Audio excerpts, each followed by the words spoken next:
writing job, just a simple sports writing job, I would be thrilled. And then you get the sports writing job, and then you're like, wow, if I could just get my own beat, like a major league beat, what would be better than that? And then you get the beat, and you're like, well, if I could cover the sport nationally, that would be fantastic. And then if you climb up and get to do that, then you begin to think about the next goal. Well, maybe if I could just do this on radio or TV. And you could spend your whole life doing that. And I've done that. I've done that.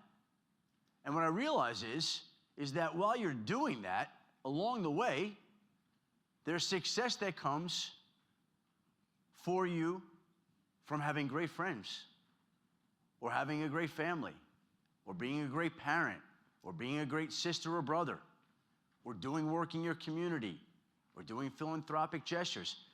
Those also are successful gestures that can fill your heart and give your life more meaning as you aspire and try to continue to climb up the ladder to whatever it is that you want to do and dream about doing. And that's great that you continue to chase those dreams. Because again, I come back to when I sat in your chair, I honestly would not have imagined being able to do what I have the fortune and honor and privilege to do today. I wanted to be, like I said, a baseball newspaper writer. Think about that a second, a baseball newspaper writer. And instead of becoming a baseball newspaper writer, now I guess I'm a football television reporter. And so it's similar, but it's not exactly the same thing. And I think that also goes to prove another point to you as you go along this journey of yours and you begin to set goals for yourself and you begin to think of what you want to do and can do. You could think that you want to do something, but you should be open-minded enough to have your career shift and go with wherever it takes you, right? So when I finally got that newspaper job that I worked years to get, that I went to 4 years at the University of Michigan for, writing for the student newspaper, that I went to graduate school for at Northwestern, training my whole life to become the newspaper reporter that I dreamed of being, okay? All of a sudden, a television opportunity comes along, and there's even a gentleman in the room. Where's Jason Wormser? Where is he? Worm. There he is, right there. Stand up a second. So see this guy? In 2004, I was working for the Denver Post, and the NFL Network came along, and Worm was one of the main people there, and I got hired to do that. And it's funny, I think about it now. When the opportunity was presented to me, I agonized over that thing for like 2-3 weeks. Like, it's so fun. Do I leave the newspaper business to go work for a league-owned network? Like, is that really a wise play? What a moron I was. Like, it is unbelievable to think that was even a decision and a debate, and I'm going to tell you right now, not only was it a decision and a debate, but there were people I greatly respected who strongly discouraged me from making a dumb, foolish move like that to a league-owned network. And I made that move, and fortunately, it turned out to be the right decision because I cannot even imagine had I stayed in newspapers. And so this whole thing, when you think about it, really is just kind of crazy, and that's your life. And that's what I'm talking about, being open-ended, open-minded. Like, you may have an idea, and you may think you're doing something and going in a certain direction. You may think you want to be a lawyer, and all of a sudden, this architectural firm comes along and says, boy, you're tremendous at what you do. We want you to work for... You know what? If there's a spark, there's an interest, there's a curiosity, it seems like it's the right opportunity, go do it. There's no right or wrong in this industry. And when I bring up the fact that I made that decision to go to NFL Network, I think back to when I went to college, right? I went to college probably a similar age to many of you now, and I went to the University of Michigan with the idea that, like many people without a direction, well, you know what, I'm gonna go to school, and I'm gonna get my degree, and then if I don't know what to do, I'm gonna go to law school, or I'm gonna go to business school, because that's what everyone does. Let's go to law school or business school. It's safe, it's easy, it furthers your education, you wind up with a good paying job.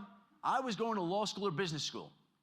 And along the way, I wanted to join the fraternity at Michigan my freshman year.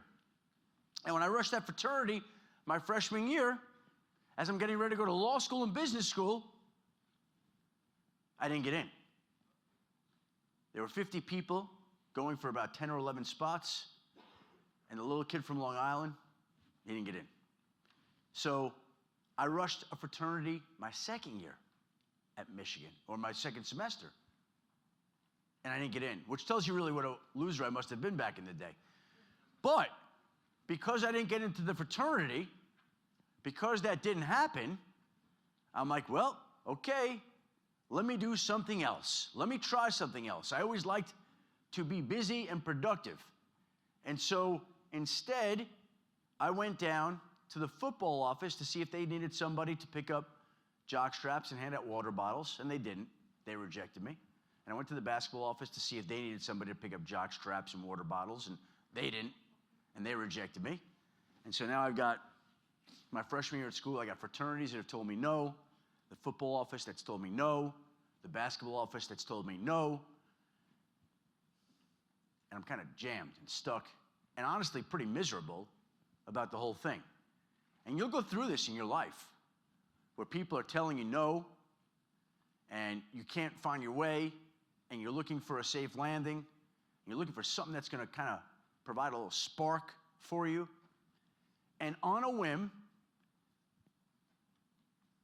no thought about doing this when I went to school, when I applied to school, I said, you know what, let me go down to the student newspaper and see if they need somebody. And only because they don't turn away anybody, they allowed me in. And they let me started working for the student newspaper. And I started seeing my byline in print in the student newspaper, the Michigan Daily, and it was mesmerizing and intoxicating. And I'm like, wow. And I wrote some stories for the school newspaper that were so horrendous, but sparked something inside of me that allowed me to continue to do that. And as I went and did that, I spoke to other people and asked their advice, and they encouraged me, and I kept trying. And let me say this too, when they encouraged me, they didn't encourage me because I was good. There's no way that I was good. I have a book of my clippings. They were awful, those stories. But people were kind, and you just continued to follow something that I cared about. I cared about doing it. I liked it. And so I spent 4 years at the student newspaper, and I decided, you know what? I'm not gonna go to law school. I'm not gonna go to business school. I'm gonna try to get a job in the newspaper industry. And I sent out hundreds of resumes with packets of clippings and spent a lot of money on it and didn't get a single job offer. Not one. Not a single one. And so because I didn't get one, I went to graduate school for journalism. And I'm telling you, that's the only reason I went to graduate school, is because I didn't have a job offer and somebody that would go pay me. If somebody had said, the Iowa newspaper said, we want to cover the Little League team here, I would have flown to Iowa and I would have not gone to graduate school. And so I went to graduate school, and while I was there, I began volunteering on the weekends to work for the Chicago Tribune and doing all the stories that nobody else would do, high school volleyball matches and wrestling matches, fencing, things that I knew nothing about. Like there was a time where they sent me to a fencing match, and I went out there and I'm watching these people do this funny motion, and I'm trying to figure out what's going on for about 40 minutes, and finally I walk up to one of the guys that's warming up, who's supposed to be involved, and I said, sir, can you tell me when this begins? He goes, begins, it's over. I said, it's over? I won. Okay, well, let me interview you. And you write a story for the newspaper. You learn on the fly. You teach yourself. And we're in a world today that is so different that the world that I entered back then. There are so many opportunities for you guys. Like I needed a newspaper to be able to publish my work and to get clippings and to get experience. You guys can do whatever you want every day. You can blog, you can record videos on your phone, you can practice talking into a phone on camera. I didn't do or know from any of this. You guys have a whole different world out there in front of you. And in some ways it's easier, and in some ways it's harder, but I think the basic ideas remain the same, which is that if you care about something and you dedicate yourself to something and you find something that you're passionate about and pursue that, good things often will follow along with that. And as I've been in the industry now for over 30 years, which is, 30 years, not over 30 years. I don't want to date myself, but 30 years. 30 years in this business.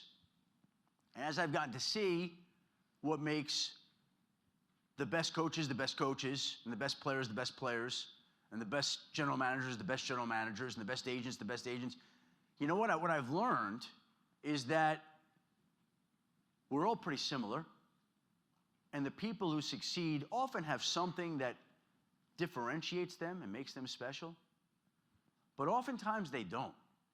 Oftentimes it's just basic, simple things. It's being reliable. It's being honest. It's having integrity. It's doing the right thing. It's keeping your word. It's working hard. It's volunteering on weekends. Not volunteering, but being there. When I'm starting out my newspaper career in Denver, when I had that first job, and nobody wants to work on Thanksgiving or Christmas, I did. When nobody wanted to work on Memorial Day or Labor Day, I did. And they could always count on me. And when people ask me today about what advice I would give to people about breaking into an industry, what I would say is, just get in the door of wherever you want. Just get in the door. I don't care if you are mopping the floors or cleaning the mailroom or getting coffee for the bosses. Get in the door.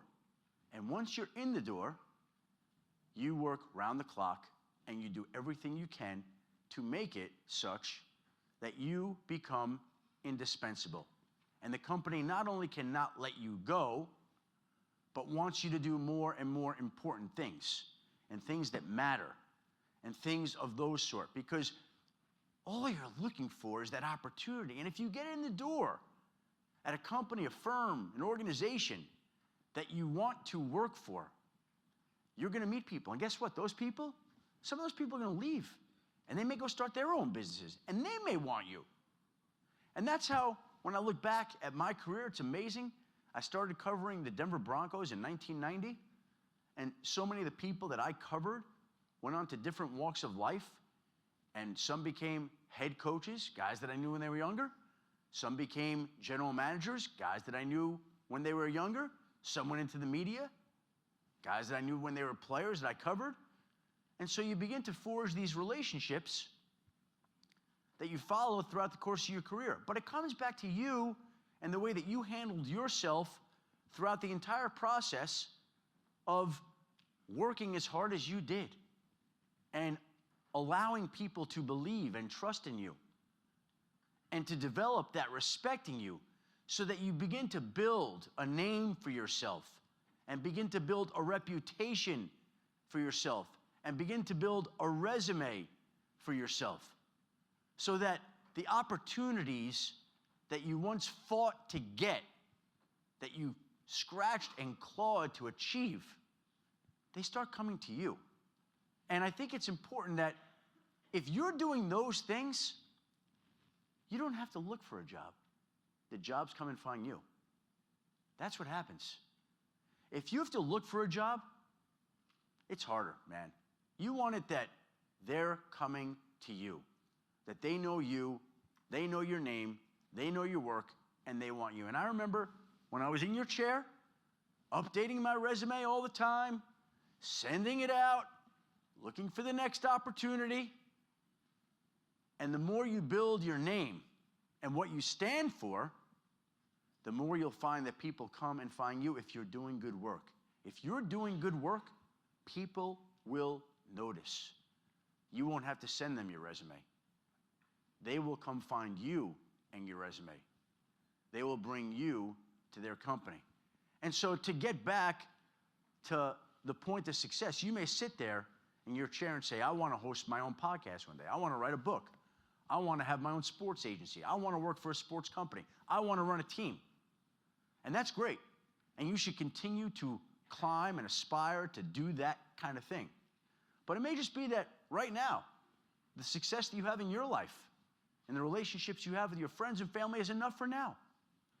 And you can take comfort in that. And then there might be more professional success that comes along later in life. But we're always reaching and striving and trying to do more and get more.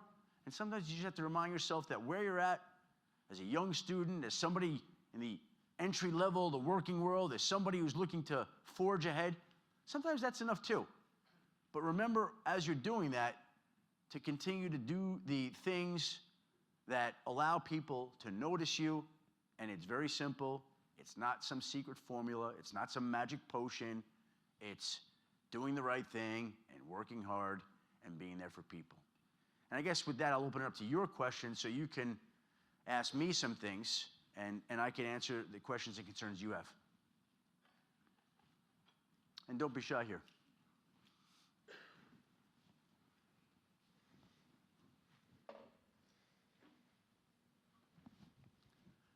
How you doing? Frank from New York. Hello, Frank. How you doing?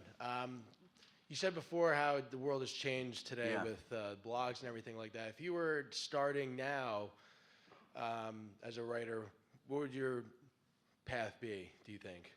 I know what worked for me, right? And what worked for me was, and I would say this in any field, I think it's important to, when you're younger, or even when you're older, get as many internships as you can. Go try different things. Go experience different companies. Meet different people. Save those contacts. Impress them while you're there. When you're in college, or when you get out of college, right out of college, those internships are opportunities for you to kind of sample a professional field and see how it works. And so that's one thing that I would absolutely recommend in any line of work. Doing internships in college, doing internships right when you get out of college. Even if you're out of college, maybe a company has an internship. You know, you're 25, and you could try doing it then if you have not found a job or a profession that suits you. So I think that to me is very important to do. And then in terms of just writing, like I used to, when I was in college, send out letters to my favorite writers, my favorite sports reporters, and I always asked them for advice. And every single one of them, every time I got back a letter, every single one of them wrote, read 30 minutes a day, read a book, read a magazine, read a newspaper, read whatever. And before I was married and had children, I absolutely did that and more every day, and it becomes more challenging and harder now, and my attention span is less, but I'd read every day. I think that's very important to exercise your brain. Okay, thank you. Thank you. Adam Schefter. Worm. Hi, I'm Jason from Haven't Florida. I answered enough questions from you over the years? Yeah, a few. This is, I think, a question which I think could help everybody in this room. It's about relationships. Yeah. How do you balance relationships that are not just transactional? You're in the transaction business, and everyone in here is in the transaction business. They want to get a job. They want to get a career. Mm-hmm. How do you balance out those relationships that you're trying to cultivate by you might want to get something out of it, but you really want to have a relationship? Well, I think that it's a great point. And when I say that when you get the chance to come into these businesses and impress these people, that is, in a way, forming a relationship with these people, right? So now I've been doing this for 30 years, and there are many people in football that I've seen kind of rise through the ranks to more prominent positions. And people that I knew as youngsters are, head coach, like Kyle Shanahan was a ball boy when I covered the Broncos in training camp. I used to have lunch with him. He was 14 years old. When he went to college, I went and took him and Chris Sims out to dinner, like I was in the area when I was working for NFL Network. I don't know, maybe it was Denver Post. And Kyle is now a head coach. And it's amazing to me to watch that. But along the way, I've done it long enough that I feel like a lot of my relationships in life, personally, are with the people that I do business with. The people that I speak to on the phone most regularly are people that are involved with football teams. And it's just, I guess people would frown upon you saying that you're friends with them, but they are. Like, I've known them for 30 years. I know their kids. I know their families. I know that, like, so, and they know, by the way, and I don't say this in the air, they can trust me. Like, they could say, hey, we're working on this trade. We're trading Cam Newton to, the New York Jets. Do you have information for us? I'm making that up. Well, I do, but none that I can share right now. And so, that would be a good one, actually. Yeah, well, yeah. And so the relationships come and they just grow over time, right? Just naturally, like without even trying. Like, I remember when I came to work at the NFL Network, there was a guy he was an agent in Denver, and he's a great guy. And he said, I said to him, do you have a list of people that I could call on every team? And he gave me like one guy that he talks to on every team. And I look at that list, and I'm like, oh yeah, I know him, and I know him, and him, and him. And it just happens over time. It just grows. Again, if you're in the business and you're doing your job and you're doing it the right way and you're handling yourself the right way and you're being honest and true, then you'll build more and more relationships. I don't know if I'm answering the question, but I'm trying. Good one. Hey, Adam. My name's Omar. I'm from Washington, D.C. Big fan of yours, by the way. I always Thank you, have Omar. those Twitter notifications on, always. Thank you.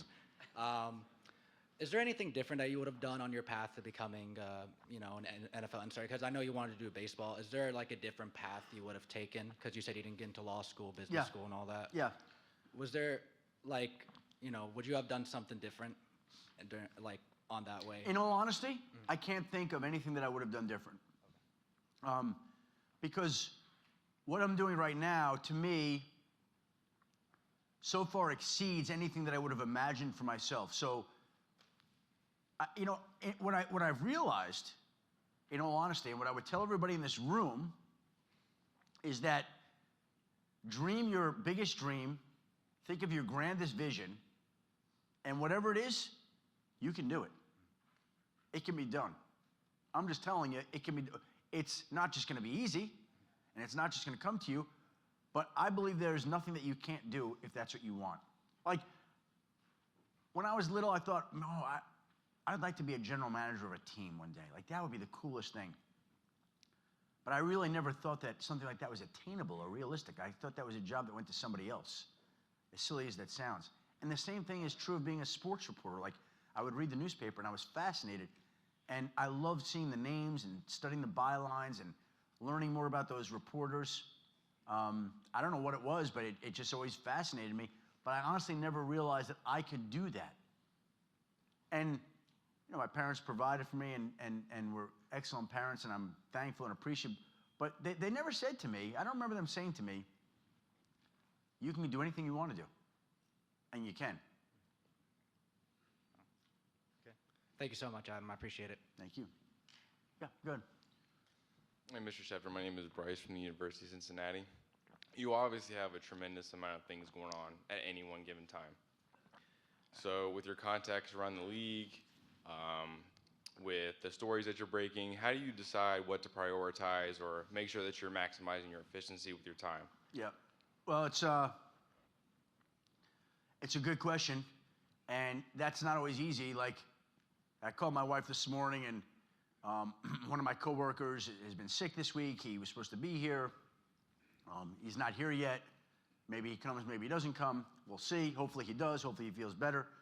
But they said if he doesn't come, you may have to stay. I was supposed to go home tomorrow, like early in the morning, midday, and there's a special on ABC tomorrow night with the Combine. They're like, you may have to stay.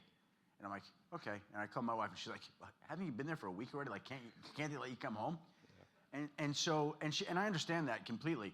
And I think the biggest pressure that I feel, and I talk about it in this room every year, is the pressure to be there and to be a good husband and to be a good father. Last night my daughter was having some problems with her homework, and I was talking on the phone. She was all wound up, and calmed her down. And honestly, I felt better about that than anything I had done during the course of the day yesterday as it pertained to work. Like, we had a great conversation, and she felt better and she felt calmer, and that made me feel great. Now, that is not always easy to do, and we're in a time of the year where it's very hard to be my wife or my daughter or my son or my dogs or whatever it is. You know, we're at the Super Bowl for a week, we're at the Combine for a week, come home, I go to Bristol for a few days, come home, and I go to Bristol for a week, which I think is my most anxiety, stress-filled week of the year, which is the first week of the NFL New Year when, you know, there are hundreds of moves taking place and you don't know where they're coming from and they're happening at all hours of the day, and you're expected to kind of preside over every single one of them. So that's hard. And how do you prioritize it? My priority simply is to do the best job I can every day, all the time, whatever that means. And some days it may mean chasing a trade, and some days it may mean bringing my dog to the vet, and some days it may mean calming down my daughter. But you kind of go where you're needed, and that's what you prioritize at that moment, if that makes any sense. Thank you so much. Yep. Hey, Adam. Charlie from Riggins, Idaho. Hello, Charlie. My question kind of stems from the dynamic in a meeting room with a bunch of assistant coaches, head coaches. These guys, when we're in these lower level positions at a place, is it better to be, you know, a sort of fly on the wall and be a yes man? Or if you're hearing something in that meeting room that you think you could speak up and bring a point to, maybe you disagree with the head coach about something? Well, I think it'd be important to be true to yourself, whatever that is. If they're talking about something that you feel is wrong. Right. Like say they're hyping up a recruit and you just ain't seeing the same thing they're seeing. Well, you're allowed to say that, Charlie, right? But if you continue to say, well, I don't like this guy and I don't like that guy, and you keep speaking up, after a while, you pick your spots. It's almost like if I'm chasing a story, right? I can't call the people involved, the coach or the GM or the agent or the owner or whatever it is, every hour and say, I'm hearing this. I hear you guys signing. I hear you're trading this play. No, but you kind of save your shot for when it matters. Right. And I would say the same thing is probably true in that room, right? Like,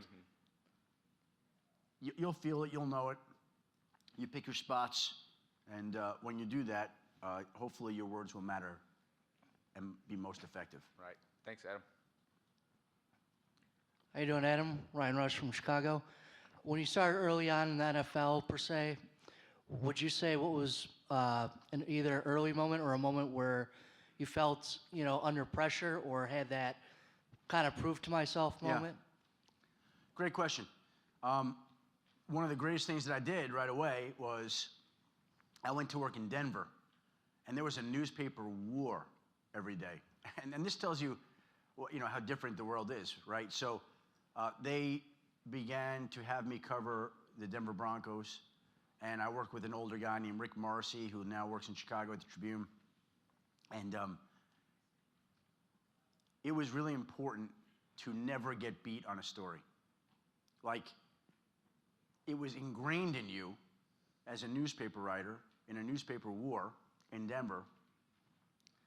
It was brutal. And there were times where, like, back in those days, I would be in my apartment and I would hear the newspaper, you know, crash down at the front door at 5:30, and I would snap out of bed and I would go get the Denver Post and I would like peel it back to see the headline with great fear.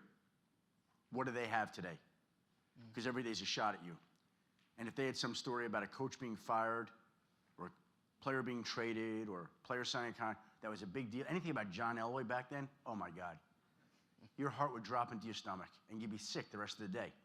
And as difficult as it was, and as silly as it sounds now, it was an incredible training ground for me to go through that, to understand the importance of news and information and stories and what was important and what wasn't.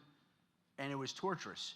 And eventually, it went from changing to where I was getting beat to where I was beating the competition more. And you learn how to do that a little bit. And man, that was stressful back in those days. Like, it was unbelievable. Thank you, Adam. Thank you. Yeah. Hi. My name is Jacob Zanowski. I'm from Chicago. You're a big inspiration to me from Twitter notifications, podcasts, and everything. My question to you actually pertains to your podcast and the side of work that you do. Where do you draw the inspiration from the stuff that you do on the side, like the podcast, like the book that you did and everything? Where did you get all of that, even though you have such a job that gives you a lot of pressure already? Yeah, well, thank you very much for noticing. I appreciate it. You know, the funny part about it is when I signed my most recent contract extension with ESPN, which was, I don't know, 3 years ago, 3 or so years ago, there was nothing in the contract, nothing, and this is interesting, nothing about having or doing a podcast. And a month or two after the contract was signed, I went to them and I said, hey, would you mind if I did a podcast? And they said, no, sure. And so we didn't adjust the contract. I never asked for more money.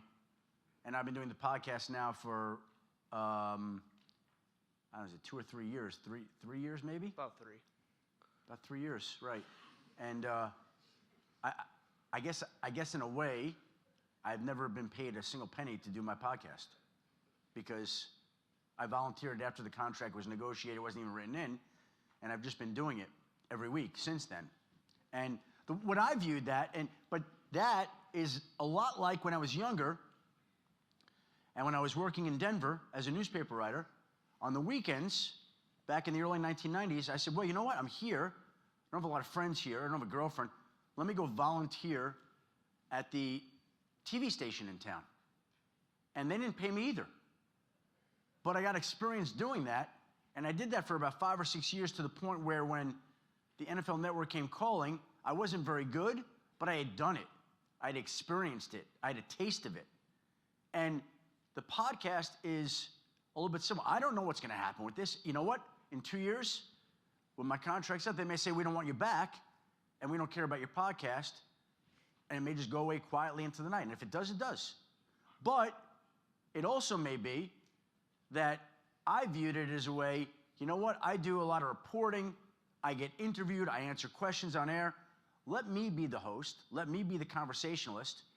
And the fact that I'm standing up here today talking to you all, I can honestly say without really thinking much at all about what I was going to say just off the top of my head, I would say is in part, it comes from the training that has been done by myself by doing the podcast.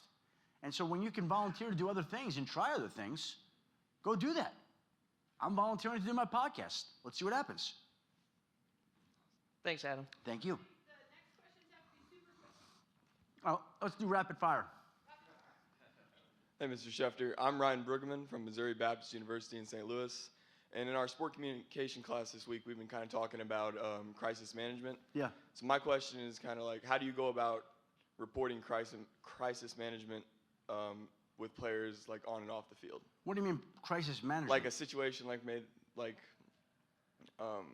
where they do somewhere like a team would have a crisis management they would like to. Well, you know, there's crises all the time in the NFL. Like that's what I do. I mean, that's what I report. Like, there's players who get in trouble, and there's coaches who get fired, and there's controversies and helmet swinging incidents, and I mean, like you can't even make this stuff up. It just happens. Everything's a crisis, and everything's the biggest deal. So I don't know. I just try to do my job. You know, whether it's a crisis or a mini crisis or a small little crisis. Yeah. Hi, Jacob Prale from North Florida. One, how are the chugging skills going? And two, What was the first? I didn't hear what you said. one, how are the water chugging skills going? I remember they did that. Yeah, I'm not very good at that. Yeah. But real question, how do you balance like family life Yeah. and your work life? Because you are on your phone constantly. How do you dedicate time to your daughter and your wife and your kids and all that? Well, if you asked me and you asked my wife and you asked my daughters that question, there would be different answers.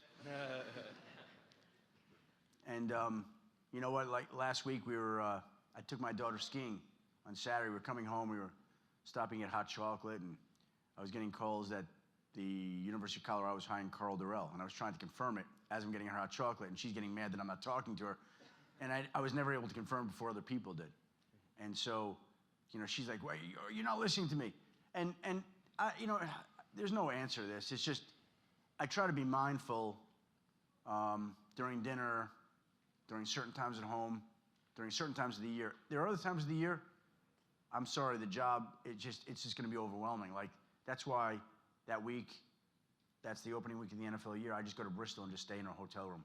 And I don't see anybody because it's just easier. And they think it's easier. And there's no answer. You do the best job you can. Sometimes it's enough for them, and other times, you know, they don't like the job that I do because it is relentless. Yeah. Hello, Adam. I'm a big fan of your work. I'm Drew Thorner from Utah State University. you. And my question was, how have you been able to give back to your community and the people that have helped you to get where you're at today? Well, that's the stuff that you fit in. Like, my wife is a type 1 diabetic, and I've gotten to do a lot of work with JDRF. I've gone to Washington, to the Children's Congress, and met with a lot of those kids. And those are the kinds of things that you do during the off season and when you have time. You know, I'll be honest, if and when the job stopped, I could do more talking to students and people who are aspiring to go into the business. So it's never perfect. It's like the family. How do you do that? Well, I can't always be the best parent. I can't do community work, and I can't do there's only one me. So you do the best job you can every time. Thank you, Adam. Hi, Adam. My name is Anthony Mayer. I'm from the University of North Florida, and I'm also an intern at Sports 99 Agency. Good. I was just wondering, you stated before that relationships are of utmost importance, especially in your role. If you had 3 words to describe your relationship with your sources, in particular agents, what would they be? Well, I mean, it's different with everybody, but I can say that I believe that the people that I deal with, and they've told it to me, know that they can tell me anything, trust me with anything, and I'm not going to burn them. Thank you.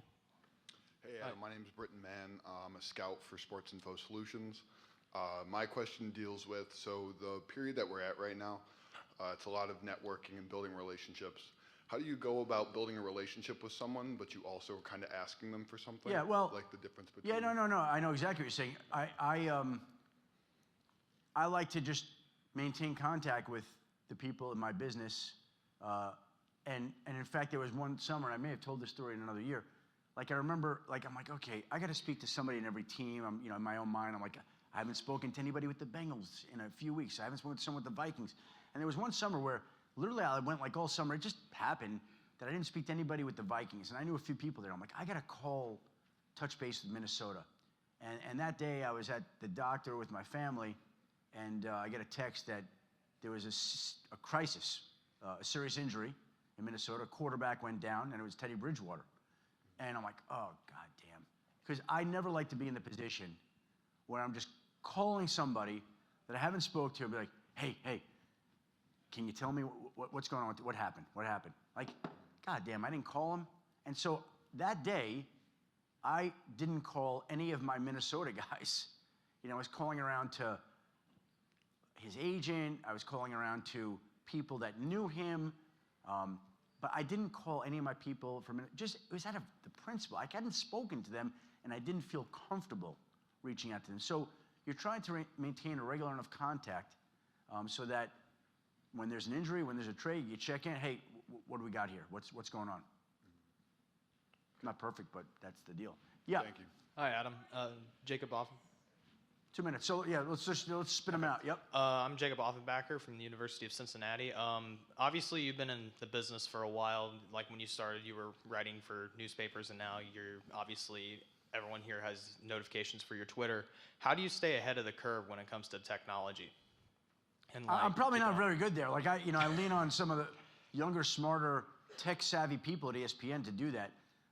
In terms of technology, hey, Worm, how about this? I didn't get on Twitter until a month before I started at ESPN. Like, it's crazy. Like, I started ESPN in August of 2009. I joined Twitter at the end of June in 2009.